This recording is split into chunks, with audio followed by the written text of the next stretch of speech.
Imagine living in a time where your parent came home from work, dropped their keys on the counter, and you already had dinner figured out. Not because they asked you to, just because you knew what to do. You read the room, you handled it, and nobody made a big deal out of it. That was just Monday for you. And now you're an adult wondering why asking for help feels like an almost impossible thing to do. Here's what's actually happening. Gen X parents, born roughly between 1965 and 1980, were labeled by researchers as one of the least parented, least nurtured generations in American history. They came home to empty houses. They raised themselves. They solved problems alone because there was simply nobody there to help. And when they became parents, something complicated happened. They tried to do better. They showed up more. But the nervous system doesn't unlearn that fast. And so without meaning to, without even knowing it, they passed something down to you. Not neglect, not a bad childhood necessarily. Something quieter than that. A blueprint, a way of moving through the world that said, handle it yourself, don't be too much, and whatever you do, don't fall apart. And here's how that transfer actually happened. Gen X parents didn't just model these habits silently. They narrated them. You heard it constantly. When I was your age, I walked home alone every day, and nobody checked on me. We didn't have anyone doing things for us. We figured it out.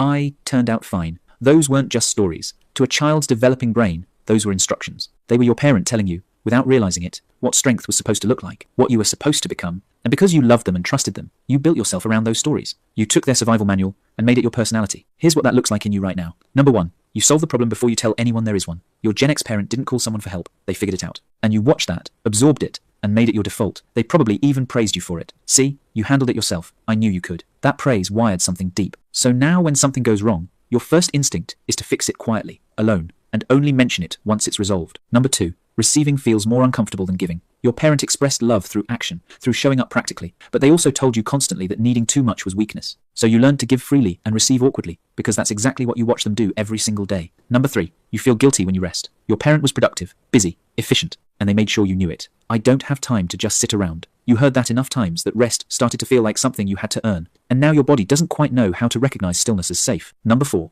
you are deeply uncomfortable being a burden. This is the big one. Your parent carried everything alone and rarely complained. And when you did express a need that felt too big, the response, even if gentle, taught you to shrink it next time. So you did. And you kept shrinking until needing nothing felt like the safest version of yourself. Number 5, you genuinely believe you prefer doing things alone. Your parent probably said something like, if you want it done right, do it yourself. You heard that so many times it stopped sounding like a warning and started sounding like wisdom. But there's a difference between preferring solitude and having never been taught that depending on someone is actually safe. Here's the thing about all of this. Your Gen X parent was doing the best they could with the childhood they survived, and you have been doing the same. But you don't have to keep running that same program forever. You're allowed to ask. You're allowed to receive. You're allowed to let someone else hold some of the weight for once. That's not weakness. That's just something you were never taught, and it is absolutely not too late to learn.